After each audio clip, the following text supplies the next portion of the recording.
Bom, seguindo aqui, pessoal, as próximas questões que a gente vai olhar, a base delas é esse texto aqui, tá? Então vamos dar uma olhadinha no texto?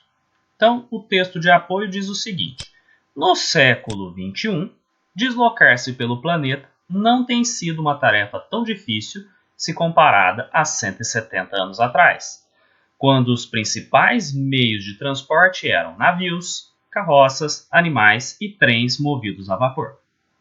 Atualmente, existem diversos meios de transporte que surgiram no século XX e que são parte do cotidiano das pessoas, como é o caso dos automóveis e aviões. Contudo, não pense que as formas antigas de transporte são todas obsoletas. Ainda hoje, modais como trens e navios fazem parte do mundo e levam pessoas e mercadorias por grandes distâncias. Em uma cidade qualquer, uma via é marcada pelo movimento de dois veículos. Então agora vem a parte mais importante. Quais são os veículos? Um carro e um trem, certo? O trem possui 150 metros de comprimento, tá? E viaja a 10 metros por segundo. Enquanto que o carro viaja a 25 metros por segundo e tem comprimento desprezível em relação ao comprimento do trem. Lembra quando a gente falou de ponto material e corpo extenso? Então, o que é um ponto material e o que é um corpo extenso? O corpo extenso é aquele móvel que eu não posso desprezar o tamanho dele quando eu estou estudando o movimento dele. É o caso do trem, né? Eu não posso desprezar um trem de 150 metros de comprimento.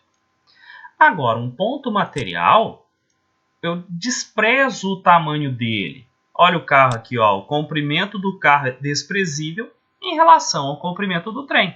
Lembra que a ideia de ponto material e corpo extenso, a gente viu que são conceitos relativos, não é? Por isso que a gente tem que colocar o tamanho do carro comparado com o do trem é desprezível. Tudo bem? Então vamos lá para a nossa questão número 9. Qual o intervalo de tempo necessário para que esse carro ultrapasse um túnel de 300 metros de comprimento, certo? Então, como que vai estar a nossa situação aqui? Se está complicado, a gente faz um esboço, né? Eu tenho aqui, então, um túnel, tá? Tá aqui o túnel. Eu sei que esse túnel tem 300 metros de comprimento, certo? E o meu carro, ele vai começar a atravessar o túnel, certo? Quando o carro sair ali do outro lado, apesar do meu desenho não estar indicando muito bem, né? O carro vai ter percorrido os 300 metros. Como o comprimento do carro é desprezível, né? O carro é um ponto material. E na hora que a gente for tirar os nossos dados, a gente vai ver quais informações eu tenho. Velocidade do carro é 25 metros por segundo. O deslocamento, o ΔS, é os 300 metros do túnel. E o cara quer saber o ΔT. Tudo bem? Repara, unidade de medida combinam. Ó, metros e metros. Então, velocidade e comprimento tá combinando direitinho. Na hora que eu for fazer os cálculos, só jogar as informações na fórmula. Lembra que para a gente calcular a velocidade, eu vou fazer o deslocamento, que é o ΔS, dividido pelo ΔT. Velocidade do carro, 25. ΔS, 300. Lembra que é 25 metros por segundo e aqui 300 metros. E o ΔT, que é aquilo que eu quero calcular, eu deixo indicado, certo? Como eu tenho uma fraçãozinha no segundo membro, eu lembro de colocar um denominador 1 embaixo do 25 para poder fazer a multiplicação cruzada. Na hora que eu faço essa multiplicação, o 25 multiplica o ΔT, vai me dar 25 ΔT. O 300 multiplica o 1, 300 vezes 1 é 300. Como eu preciso isolar esse ΔT, o 25 vai ter que passar para o lado contrário com operação inversa. Como ele está multiplicando, ele vai passar dividindo. Então, 300 já estava, 25 passou dividindo. Fazendo essa continha, 300 dividido por 25 é 12, certo? Como eu tinha metros por segundo na velocidade e como eu tinha metros na distância, ΔT vai dar em segundos, certo? Aí eu venho lá e marco a alternativa B, 12 segundos, certinho? Seguindo aqui, questão 10. Qual o intervalo de tempo necessário? Então, a questão 10, ele quer algo parecido com a questão 9. Ele quer o intervalo de tempo necessário para que agora o trem ultrapasse um túnel de 300 metros. Tá? Vamos fazer um esboço da situação para a gente ter ideia de como vai ser para resolver essa questão. Então, olha o que eu tenho. Eu tenho aqui o meu túnel, tá?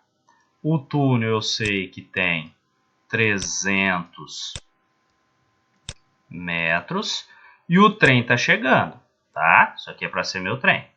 O trem eu sei que tem 150 metros. Posso desprezar o comprimento do trem? Não. O trem vai terminar de atravessar o túnel quando essa parte lá do finzinho dele estiver aqui na frente, certo? E o trem vai estar lá na frente, o vagão principal dele. Então, eu não posso desprezar o tamanho do trem. Então, na hora que a gente tirar nossos dados, o ΔS, que é o deslocamento total do trem, vai ser o quê? O 150, que é o tamanho do trem, mais os 300 metros do túnel. O que vai dar, então, 450 metros. Certinho? Que outra informação que eu tenho? Que a velocidade do trem é de 10 metros por segundo. Então, metros combina com metros, tudo bonitinho. O exercício que é o ΔT. Tudo combina as unidades de medida? Tudo combina. Podemos ir para a parte dos cálculos. Lembra que nós estamos trabalhando com fórmula. Então, antes de fazer conta, escreve a fórmula para você lembrar dela. Lembra que velocidade é igual a ΔS dividido pelo ΔT, não é assim? No lugar da velocidade você coloca o 10. No lugar do ΔS os 450 metros. O ΔT você deixa indicado, tá? Tenho fração de um lado, não tenho do outro. Lembra de colocar o denominador 1 ali embaixo do 10 para eu poder multiplicar em cruz. Na hora que eu fizer essa multiplicação, o 10 vai multiplicar o ΔT, vai me dar 10 ΔT. 450 vai multiplicar o 1, então 450 vezes 1 dá o 450, certo? Esse 10 tem que ir ali para o outro lado, acompanhando 450. E a gente lembra que quando troca alguém de lugar, né, troca algum número de membro aqui na equação, ele vai passando para o outro lado, fazendo a operação inversa. Se o 10 está multiplicando, ele vai passar dividindo. Então, eu vou ter que o ΔT é igual a 450 dividido por 10. Na hora que eu faço esse cálculo, ΔT vai dar 45, certo?